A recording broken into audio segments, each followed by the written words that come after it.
gracias a todos. Les pedimos tomen sus asientos, por favor, para poder empezar.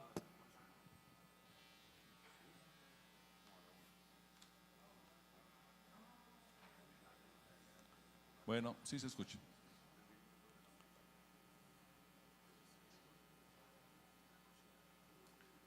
En la CIP nos entusiasma mucho este panel que fue inspirado por distintas preocupaciones que van a ir marcando su profundidad en la vida de nuestra sociedad en dos ejes fundamentales. El primero, que en un entorno incierto en cuanto a la calidad de la información que reciben nuestras sociedades, cobra mucho mayor vigencia la urgencia de tener leyes de acceso a la información de calidad.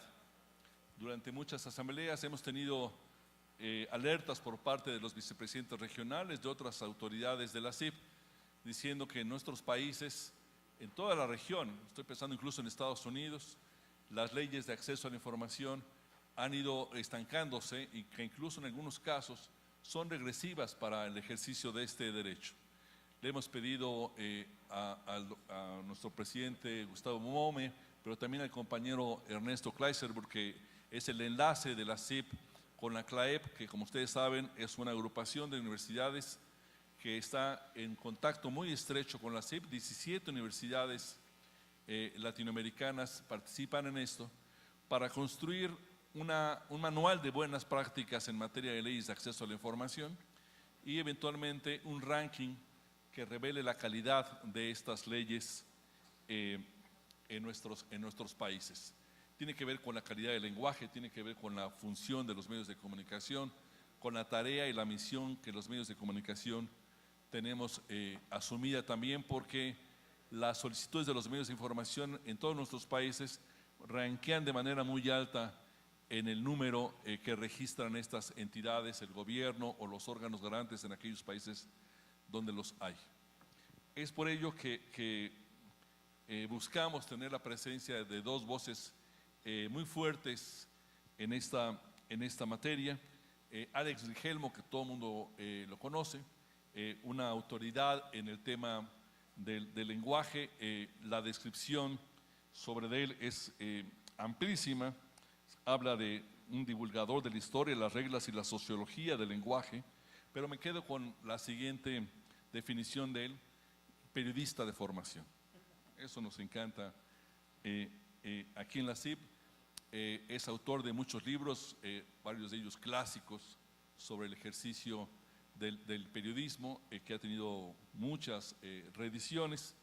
Tiene uno muy inquietante sobre la ética del silencio, que en su esencia incluye la interrogante de si estamos haciendo bien nuestro trabajo, los medios de comunicación. Alex, es un honor tenerte aquí.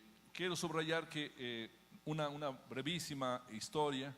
En el 2000, después de 70 años de un solo partido gobernando México, llegó un partido de oposición en la persona de Vicente Fox, y el país parecía estar listo, más allá del personaje, para cambios importantes, para cambios profundos.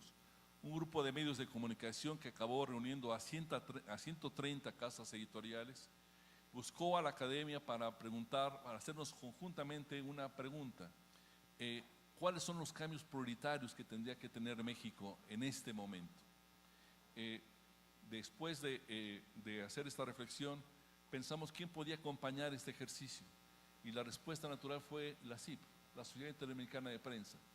Y 3 meses después de que tomara posesión Vicente Fox, en febrero de 2001, la CIP acompañó un foro en Ciudad de México justo para esta discusión. Estaba Ed Seaton ahí, estaba Tony Peterson, estaba Danilo Arvilla, muchos otros integrantes, muchos otros compañeros de la CIP, y había un grupo de académicos con los que compartían los medios una especie de mutuas descalificaciones, una especie de mutuos prejuicios, y cada quien presentó su versión de las cosas. Hubo un choque de trenes ahí.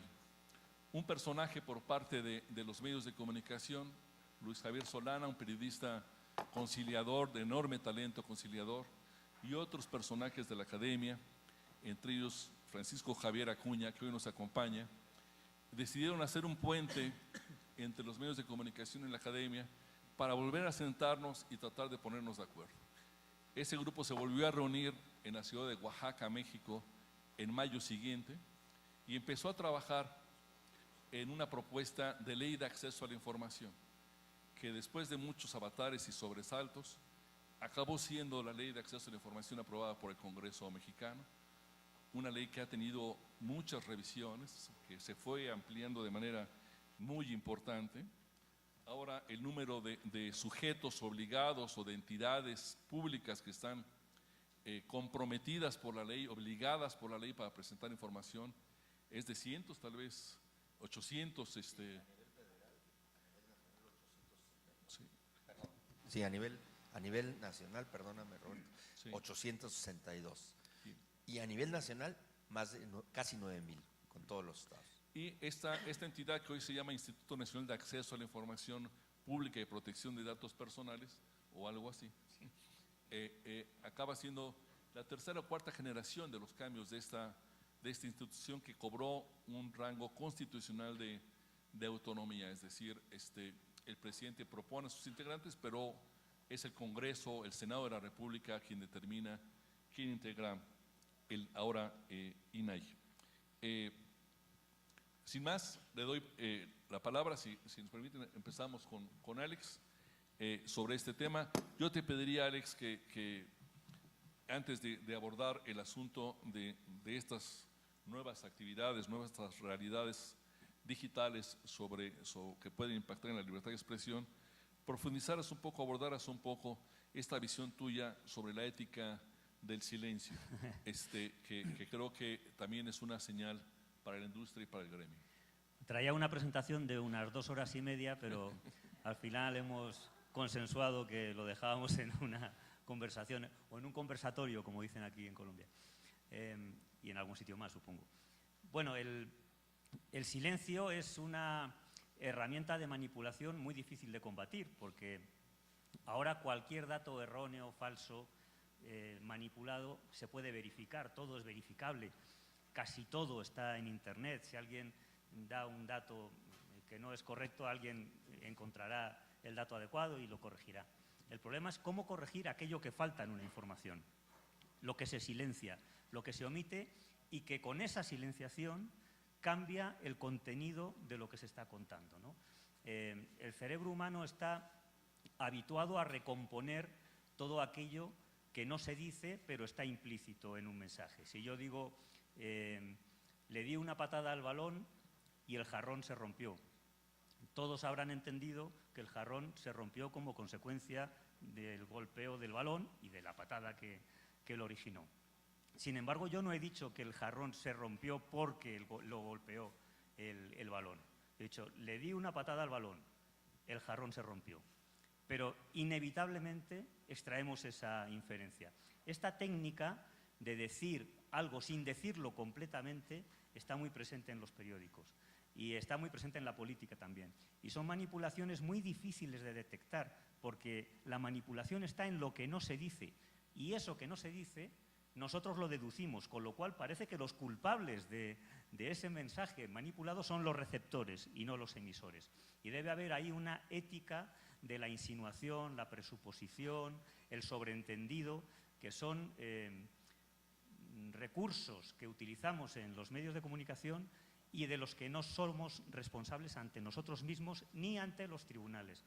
En el trabajo que hice al respecto analicé cientos de sentencias de los tribunales españoles en las que no eran capaces los jueces de detectar estas manipulaciones vía silencio. ¿Por qué? Porque los jueces se atenían a la literalidad de lo que se explicaba, no entraban en los datos que faltaban y que habrían explicado la realidad de otra manera. Por eso me parece muy interesante esa vía de estudio del silencio, que ya digo que habría dado como para una exposición de, he dicho 2 horas y media, no, seguramente 3 o 4. Muy bien, hay que decir que Karen Rigelmo es casi un rockstar en Colombia, porque es una presencia permanente en la fundación que hizo García Márquez, un amigo particular de García Márquez, de Jaime Abello, que es el actual presidente de la fundación, Y este enamoramiento mutuo, este coqueteo, iba a decir flirteo, pero me iba a regañar Alex. Este coqueteo mutuo se expresa en un libro del 2006 que se llama Una gramática descomplicada, que es un término que casi solamente se utiliza aquí en Colombia. Ya nos explicará Alex de qué se trata ese acercamiento. Paco, una primera aproximación. Me gustaría muchísimo primero reconocer que soy un profano entre los periodistas y que agradezco verdaderamente esta gentileza del gremio aquí representado, aquí constituido, para traerme a mí y conmigo, simple y sencillamente, a la institución que encabezo, para poner de relieve la necesidad que haya un diálogo entre las instituciones que garantizamos los derechos a saber y a la protección de la privacidad, con la máxima expresión de la libertad de la libertad de expresión, ahora sí que por ustedes representada. Yo quiero traer solo quizá a Alex, quizás solo la poesía puede alternar haciendo del silencio fantasía y haciendo grande el silencio, pero claro, es la poesía. Y en las metáforas vendría bien decir, en homenaje póstumo a estos tres periodistas ecuatorianos cegados de la vida apenas ayer, un fragmento, una palabra que es un haiku de José Juan Tablada, un poeta mexicano. Dice: jirones de espuma de las olas rotas tórnanse gaviotas. Y sí, los periodistas cegados, los periodistas acallados son olas rotas, pero generan gaviotas, generan más libertad, más reclamo de libertad.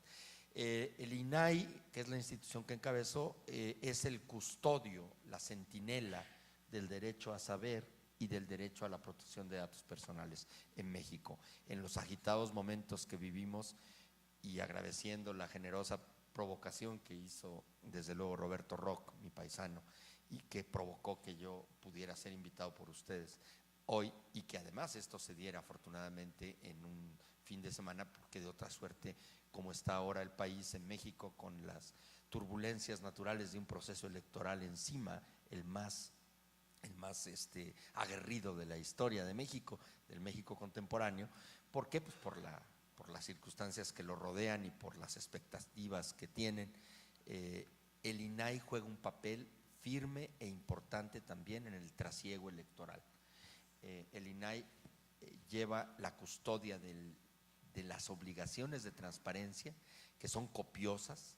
Los partidos políticos son de todas esas 862 instituciones, junto con los sindicatos, instituciones nuevas, sujetas a los deberes de la transparencia, y tienen la más alta dosis de exigencia.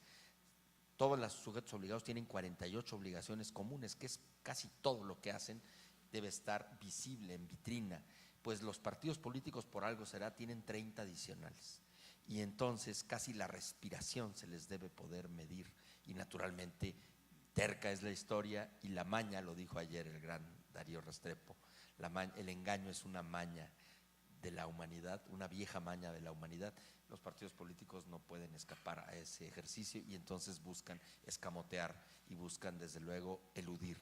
Así es que el INAI, por un lado, mide la transparencia de los partidos políticos antes y ahora en el trasiego electoral, y sobre todo, que es algo que les está cayendo en la espalda como una lluvia ácida o corrosiva, es las potestades que tiene el INAI para poder hurgar en el caso del maltrato a datos personales. Y el escándalo de Cambridge Analytica nos ha venido justo en estos días a generar la necesidad de intervenir. Hemos iniciado de oficio una investigación para encontrar a una empresa que, curiosamente, la autoridad colombiana nos participaba la semana pasada. También unas empresas filiales de México y Colombia tienen vinculación al menos con Cambridge Analytica, posiblemente porque fueron las que echaron a andar una app, una aplicación que se llama la PICG, que intercambia por datos personales tiempo aire o monedas virtuales, y este es el mismo mecanismo muy parecido al que se empleó en Cambridge Analytica. Entonces pongo esto en relieve para decir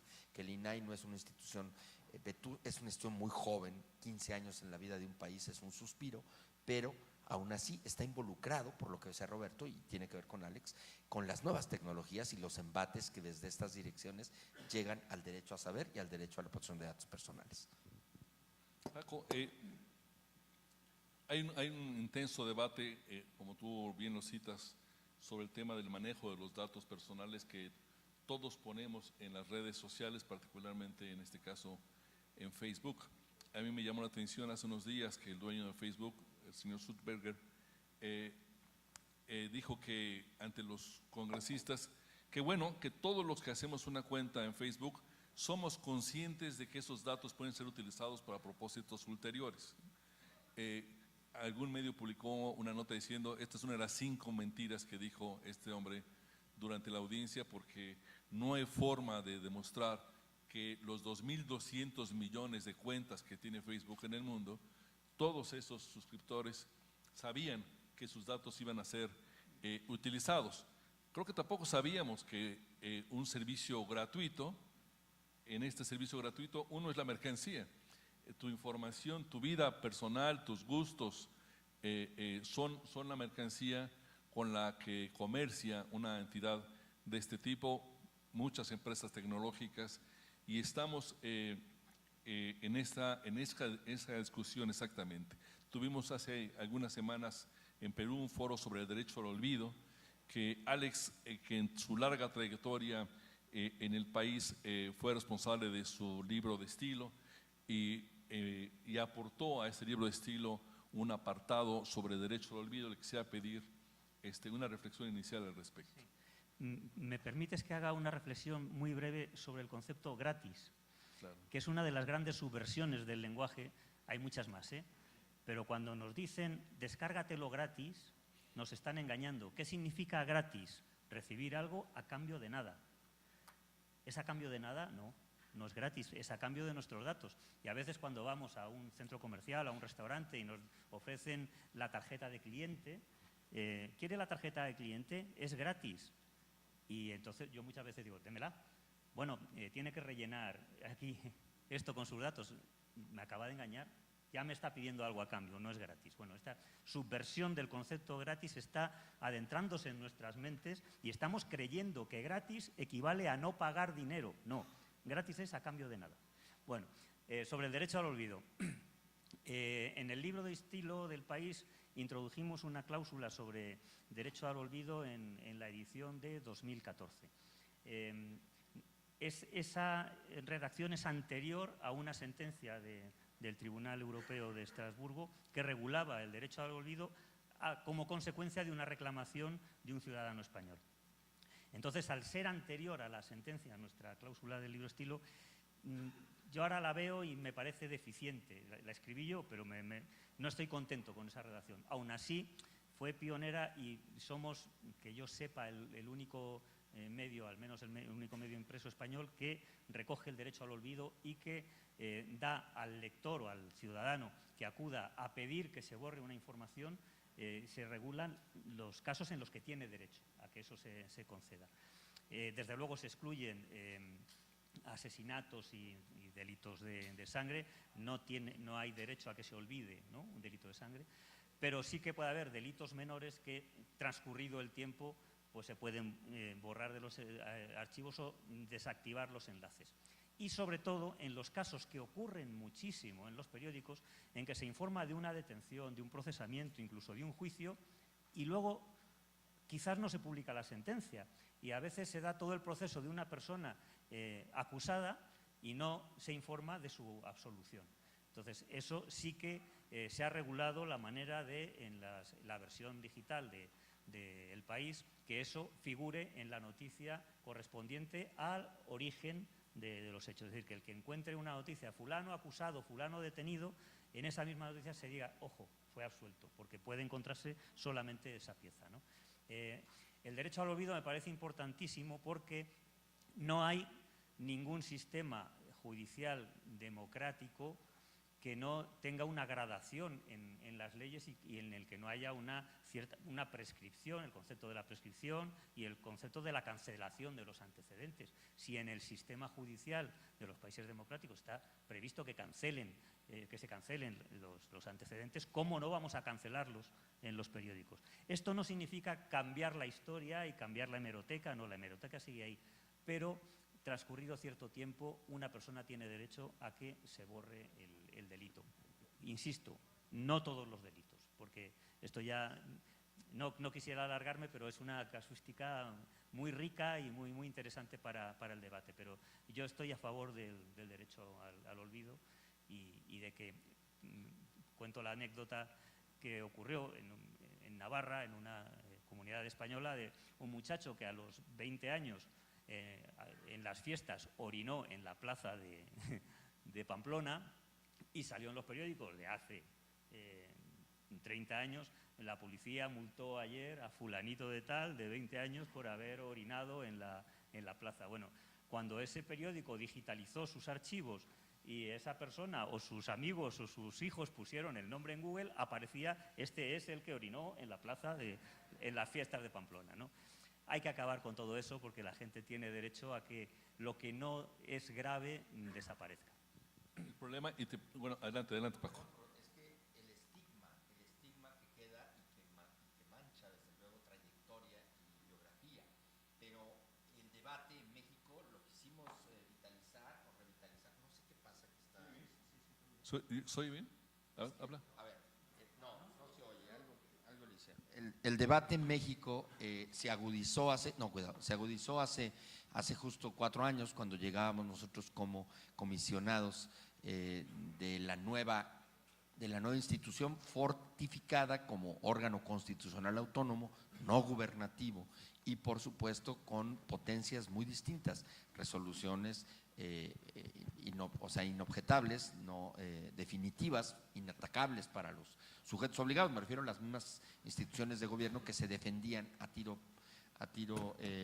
permanente de cualquier resolución. Bueno, quisimos defender el derecho a una persona bajo la tesis del derecho al olvido, y ahí tropezamos frente a un servidor universal cuyos amigos se encuentran aquí presentes, pero bueno, porque la extraterritorialidad en el caso de México no le permitió a nosotros ir más allá.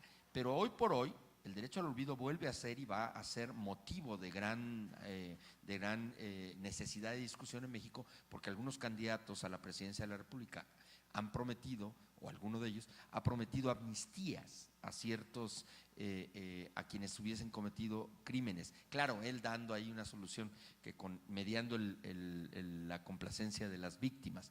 Pero el problema es que viene al caso, y lo has dicho tú, Alex, como defensor verdadero o genuino del derecho al olvido, de ninguna manera se puede aplicar a todo el mundo, y menos a quienes hubiesen cometido delitos tan graves. Pero sí, la segunda oportunidad en una democracia es fundamental para quienes, habiendo vivido una experiencia tan anecdótica como esta que has dicho, pero la mancha es, el famoso conseja, el adagio de en pueblo chico, infierno grande, y si mataste un perro eres mataperros de vida. Llega a generar mácula a unas personas que pueden ahora merecer una enorme responsabilidad, y que por un hecho cívicamente menor que se antoja de anecdótico de la circunstancia de su momento, puede venir a cancelarle oportunidades. O sea que el INAI está jugando un papel en eso y espera que los medios, el periodismo Censura. Espero que el periodismo urgente reclame el beneficio de ese derecho, para contemporizar. Gracias. Sí, yo les quiero decir que la CIP está concurriendo a este debate, que creo que llegó para quedarse y que hay que dar el debate con distintos argumentos que a la hora de aterrizarlo, de tropicalizarlo en nuestros países, nos surgen preocupaciones. Primero, muy esencialmente, el derecho también a la memoria, ¿no? Y los casos que ya se vienen presentando en nuestros países, donde personas que no orinaron en la plaza pública, sino que fueron jefes militares que incurrieron en delito de lesa humanidad, están buscando y obteniendo de jueces resoluciones sobre los medios para borrar ese tipo de testimonios. Es un tema grave, por supuesto, para los buscadores. Por aquí hay algunos amigos de Google que en el foro de Perú nos dijeron que tenían, si me precisan el dato, no sé si cientos de miles o algo así como 3 millones de solicitudes. Aquí está el compañero que nos espantó con esa cifra.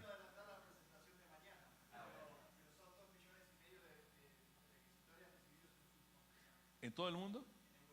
Solamente en Europa 2,5 millones de requisitorias.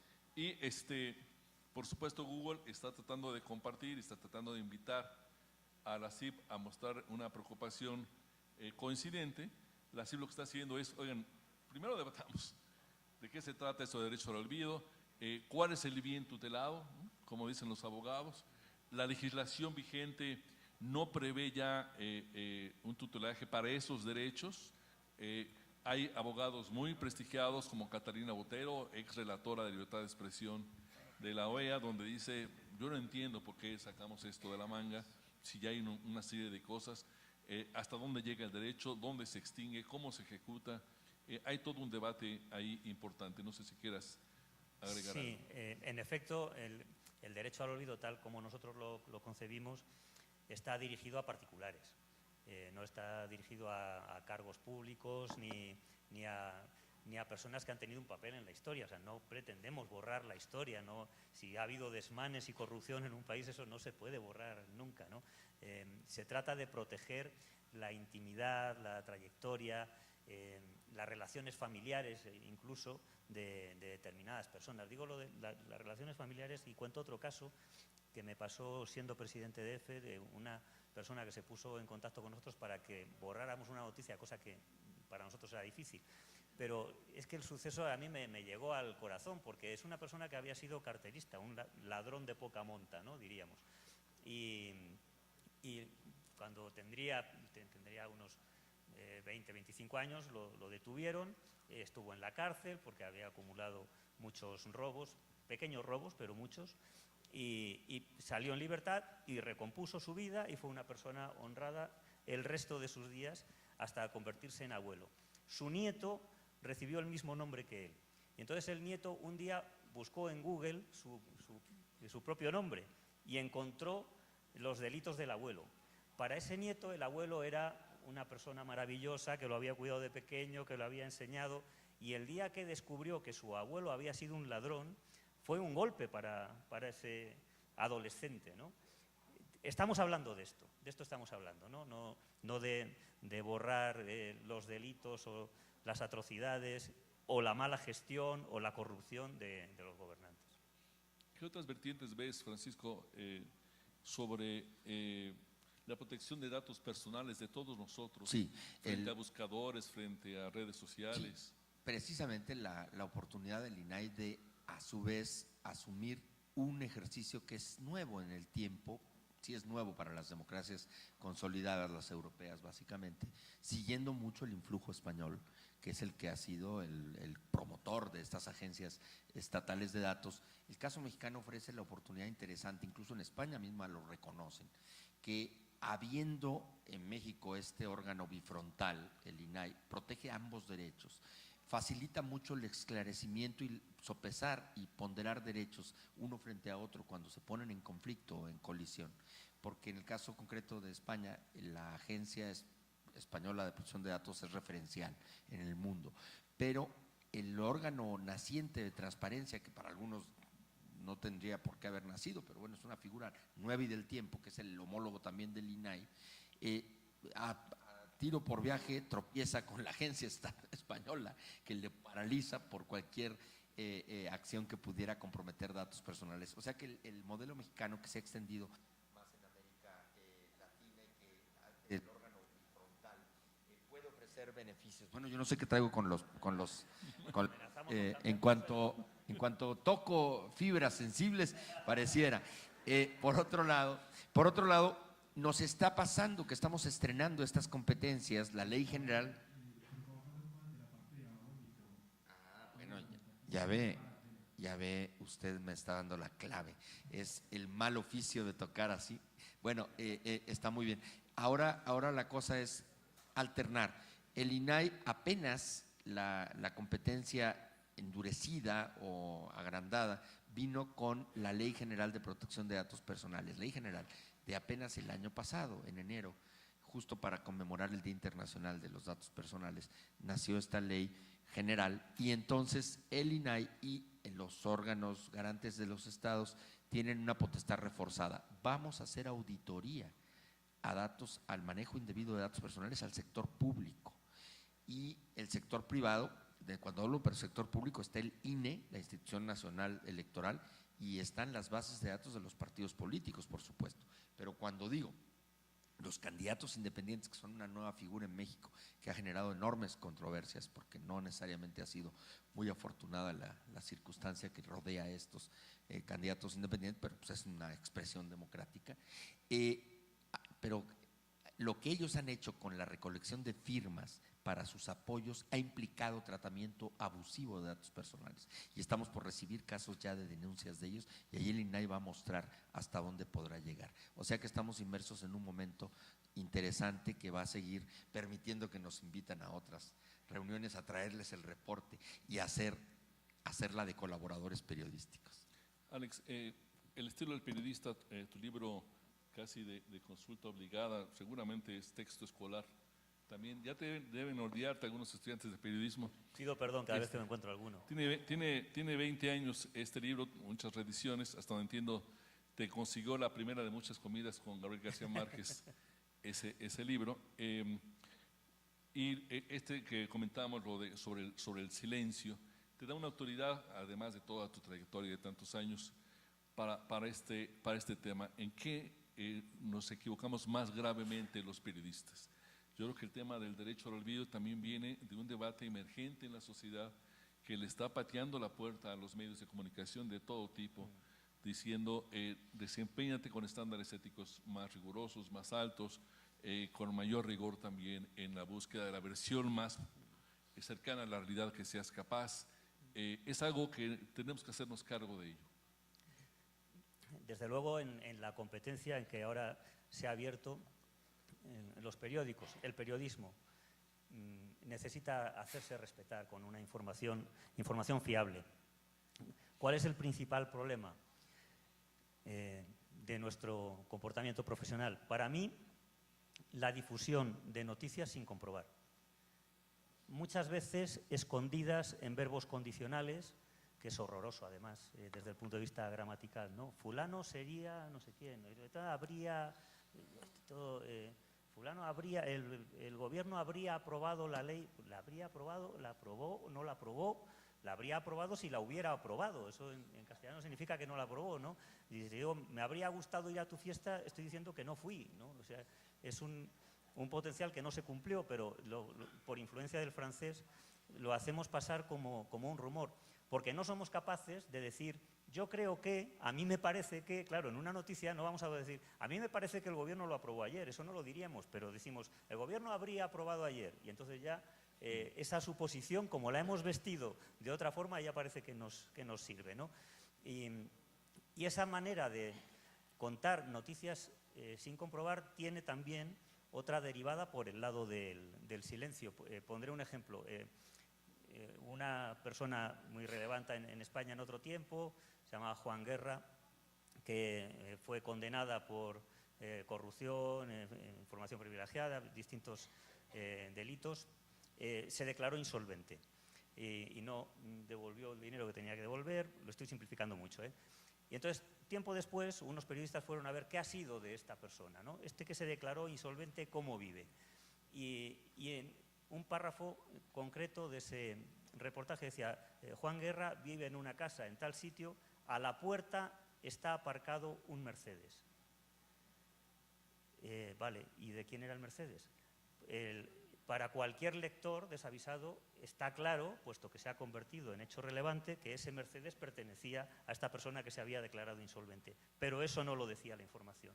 Como no fueron capaces de demostrar que él había comprado ese Mercedes o que estaba a su nombre, se limitaron a insinuarlo sin incurrir en falsedad, porque es cierto que a la puerta estaba aparcado un Mercedes. Es decir, se puede mentir contando hechos verdaderos, ¿no? Para mí eso es tanto la difusión de noticias no comprobadas como la capacidad de que el lector deduzca hechos no comprobados, aun transmitiendo hechos verdaderos, es el principal problema que tenemos desde el punto de vista ético los periodistas hoy en día.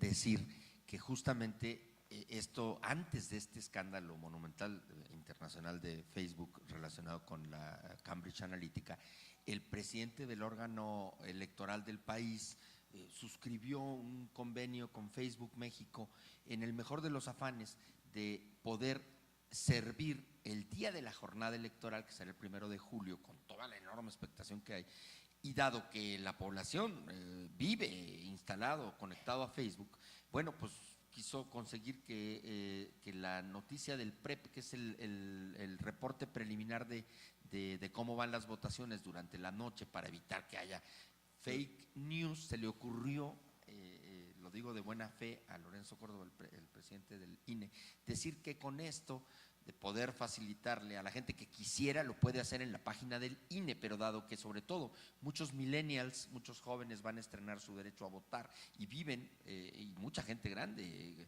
amas de casa, gente, vive en el Facebook, dice, bueno, pues qué mejor para evitar que haya una posible impresión relacionada con rumores indebidos de que alguien va ganando cuando no sea así o viceversa, y a él se le ocurrió alegóricamente, me parece, decir que de esta manera se combatirían los fake news. Bueno, se armó tal escándalo porque se pensó, y este es el punto, con ese tipo de suposiciones maliciosas, que ya el INE había comprometido con Facebook, y esto pasó 2 meses antes del escándalo las bases de datos del INE, el padrón electoral. Por supuesto que de ninguna manera, lo único que se iba a permitir que se transmitiera era el PREP, que son puros números, estadística pura, es decir, cómo va tal partido y cómo va tal candidato, es lo único. Y para colmo vino luego el escándalo y le tocó al INE y el INAI vino a servir de mecanismo de respaldo institucionalmente para salvar a una institución que se le estaba acusando de una atrocidad que era haber comprometido, lo cual era un absurdo que jamás ocurrió.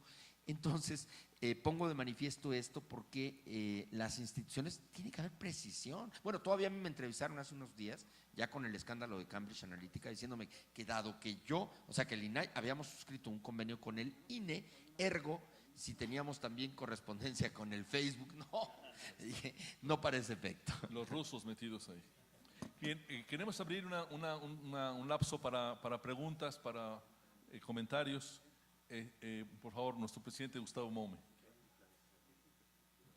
Denle el micrófono que se funcione, porque aquí si no, nos ponemos… Buenos días, don Alex, señora Acuña. Quería compartir un poco para el debate la experiencia que tuvimos hace poco en Perú. O sea, nosotros hicimos un foro del derecho al olvido, como bien lo mencionó Roberto, ¿no? Yo la primera experiencia que tuve fue hace algunos años a propósito de una señora que trabajaba en una casa limpiando, era una empleada doméstica, como le dicen en nuestro país, y fue allanada esa casa por la policía, por sospecha de narcotráfico. En efecto, eran una banda de narcotraficantes y sacaron una foto de todos, incluyéndola a ella, que es la que limpiaba, ¿no es cierto?, sindicándola como miembro de la banda, ¿no? Esta señora no pudo volver a conseguir trabajo, por más que la policía la liberó, etcétera, etcétera. Y yo tengo que reconocer que hice un ejercicio crítico y a tomarme la atribución en mi calidad de director y decidí sacarla, ¿no es cierto? De manera que borré y acredité el derecho al olvido. No obstante, a partir de ahí han habido una serie de actividades en mi país. Hay una ley de protección de datos personales que ha merecido digamos, oficina, un representante que ha empezado a tomar decisiones con respecto a esto. Por ejemplo, ¿no?, una de las discusiones fue una persona que en Perú se publican lo que se llaman edictos matrimoniales. Cuando tú te vas a casar, pones y dices, este señor se va a casar con esta señora y, en fin, para que la gente sepa.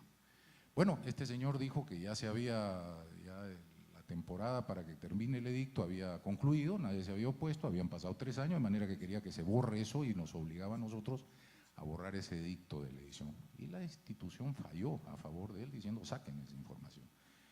Y yo no entiendo qué protección de dato personal hay ahí, más allá de la protección de las futuras esposas del señor, en el supuesto caso que esté buscando otra, ¿no es cierto?, y que no se sepa esa parte de la historia que es un hecho real, ¿no?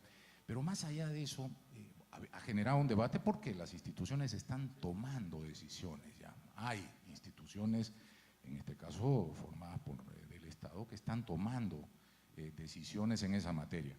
No voy a entrar desde luego a la parte que creo que todos coincidimos de los políticos, ¿no es cierto?, que son los que más, dicho sea de paso, usan estos requerimientos y aprovechan esta coyuntura. De manera que lo que creo es que todo esto surge y toda esta discusión surge porque no hay referencias, ¿no es cierto? Nuestra institución está abocada en este momento a tratar de establecer algún elemento que nos permita orientar el debate en cierta dirección, de manera de por lo menos hacer una discriminación primaria entre lo que vienen a ser los funcionarios públicos y lo que no lo son, o las cosas que podrían interpretarse como atendibles y como un asunto de pura humanidad, que creo que todos la compartimos acá. Ese comentario quería hacer, gracias. Muchas gracias, Gustavo. Por acá primero, Fabricio, y luego ya, por favor.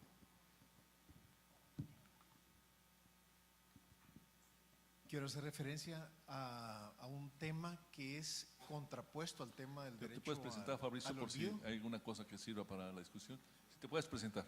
Fabricio Altamirano, el diario de hoy, El Salvador. Solo quiero subrayar que el planteamiento más lúcido, que es la contraparte del derecho al olvido, es el derecho a la memoria de los pueblos, que lo hizo Asdrúbal, no sé si está en el salón, Asdrúbal está en la asamblea, pero hizo un planteamiento lúcido en ese sentido, que los pueblos, los países, tienen el derecho a su memoria histórica. Entonces ese es el planteamiento fundamental, que es contraparte de este tema del derecho al olvido. Si quieren, recibimos algunas preguntas más y respondemos. Muchas gracias, Fabricio.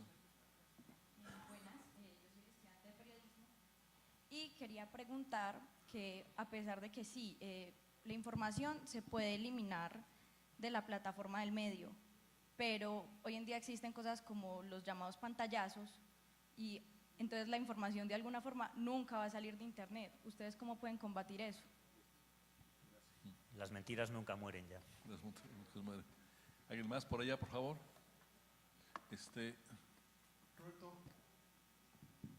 tal vez ahora, ¿me escuchan? Sí. No aguanto esta mañana. Sí, sí. De haber sabido no te… Simplemente un comentario y lo podemos seguir mañana con mucho gusto. Quiero ser disruptivo y me pido la licencia para eso.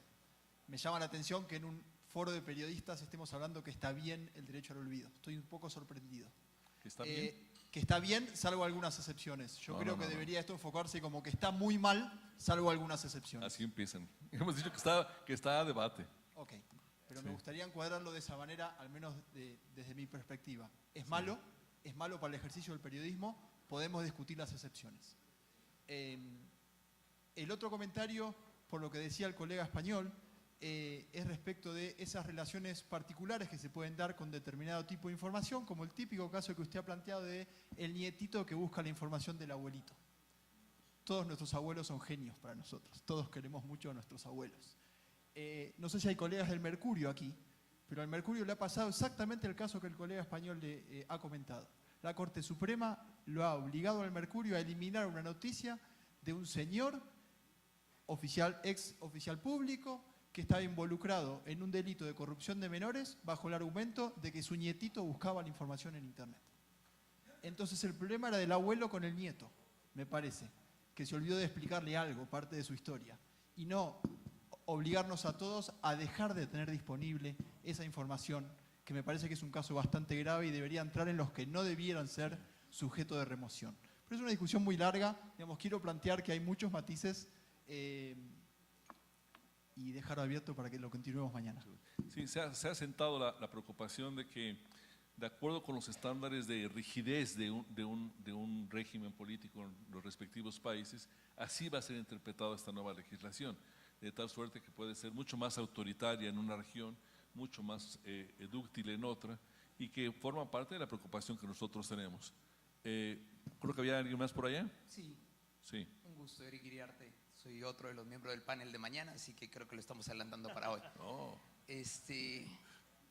Hay un concepto que en política se llama relatividad del espacio-tiempo histórico. No se sí. pueden aplicar dos soluciones jurídicas o políticas a territorios diferentes en economías diferentes. La solución de derecho al olvido que en la Comisión Europea se ha desarrollado contraviene lo que se había desarrollado ya en América Latina en el caso Herrera Ulloa versus Costa Rica. perdón, Eric, necesitamos una pregunta porque estamos con un tiempo voy muy en contra. voy a la pregunta específica, y es que en la sentencia Herrera Ulloa versus Costa Rica del año 2004 ya se establecían los criterios de por qué no borrar información de Internet, más cuando lo emiten los medios de comunicación. Entonces, la pregunta es, ¿por qué trasladar un modelo, en el caso europeo, hacia América Latina? Y dos, ¿por qué las autoridades de transparencia de América Latina no están utilizando una sentencia que ya es vinculante desde hace más de 15 años? Sí. Ok, empezamos con las respuestas. Alex. Sí, en respuesta a esa inquietud, el caso chileno y el español no son equiparables porque en uno se trata de un funcionario público y en otro no. Son comparables pero no equiparables, ¿no? Y yo he dicho desde el primer momento que excluyo de todo esto a los funcionarios públicos, políticos, fuera. Y cuando me refería al caso del abuelo y el niño, lo decía para expresar que de eso estamos hablando, no me he expresado a favor de que se suprima o no la noticia. De este problema estamos hablando, no de otros. Y respecto a leyes y sentencias, es que estoy en contra de las leyes y las sentencias. Yo estoy a favor de la autorregulación de los medios y por eso en el país emprendimos nuestra propia autorregulación a este respecto y regulamos el derecho al olvido en determinadas circunstancias. Se podía plantear esto por activa o por pasiva, como decías tú, ¿no? Estamos en contra del derecho al olvido, pero hay estas excepciones. Bueno, claro, es que la novedad es que estamos hablando del derecho al olvido porque hace 10 años este concepto ni lo manejábamos, ¿no? La novedad, estamos a favor de que eso se regule, no estamos a favor de que se olvide nada, ni por supuesto estamos a favor de que los pueblos carezcan de memoria, ¿no? Pero yo, al tratarse de intervenciones muy escuetas, porque es el formato que si no, las 2 horas y media de exposición que yo traía, comprendo que habrían tenido 4 o 5 personas entre el público, casi todos familiares míos. Como estamos resumiendo, claro, los matices se nos escapan, pero yo creo que estaríamos de acuerdo. Sí, yo también comparto que cuando se trata de un derecho es difícil frasearlo en negativo, en contra de, pero respeto, lo ha dicho muy bien Roberto Roque, el debate está cernido. Y en México, yo lo puedo decir ya, el INAI ya tuvo una represalia interesante, lo digo a nivel interesante, cuando a un servidor, antes de ser presidente del INAI como comisionado, organicé precisamente en el Senado de la República en el 2016 un foro sobre derecho al olvido y posibilidades en el caso mexicano. Y las activistas de derechos humanos, especialmente la de artículo 19, bueno, emitió un extrañamiento, un exhorto al Senado para que suprimiera nuestro evento. Entonces acabamos invitándola a que fuese a llevar ahí sus objeciones, porque así es como se debe tratar. En la democracia finalmente se contemporiza con visiones y versiones. Y en todo caso, para una solución de no borrar completamente la noticia, que ese es el punto en el que creo yo que se puede cernir la discusión más apasionada, una versión pública respecto de los hechos o los circunstancias. Por ejemplo, en lugar de decir que el joven habría orinado en la plaza pública, pues decir, bueno, hubo un comportamiento de insolencia, una cosa así, una cosa que pueda no ser tan gráfica, porque naturalmente puede… No, a mí me tocó, un alumno mío, para desgracia, fue, y lo digo así, qué pena, el que con su orín también apagó el fuego del Arco del Triunfo en París. Entonces se vino la represalia, sí, hombre. La represalia fue tremenda, le negaron de por vida en la Unión Europea la visa y naturalmente decían, ni Napoleón, dice cuando Napoleón, ni los nazis, ni otros, ni los casi los hunos y los bárbaros cuando atentaron con Lutecia hicieron algo tan lamentable como eso. Entonces, bueno, son las proporciones de los casos. Muy bien, el tiempo se nos ha agotado. Evidentemente es una patada de arranque para un debate que permeará mucho la CIP, seguramente su relación con gigantes tecnológicos como Google. El presidente Mome ha convocado a que la próxima asamblea en Salta, Argentina, esté dominada precisamente por este debate, por la circunstancia de los desafíos que suponen para la libertad de expresión las nuevas tecnologías digitales, para los índices en materia de transparencia. Estaremos en esto y les apreciamos mucho que hayan acompañado este arranque. El doctor Francisco Javier Acuña, presidente del INAI, don Alex Rigelmo, ha sido un honor tenerlos en la CIP esta mañana. Muchas gracias. Muchas gracias. Yo agradezco a a Luis Germán Rubiano del Meridiano, que me prometió un reportaje sobre mi presencia aquí, y a Eric Iriarte del Perú por haber alternado. Muchas gracias. A Muchas todos. gracias.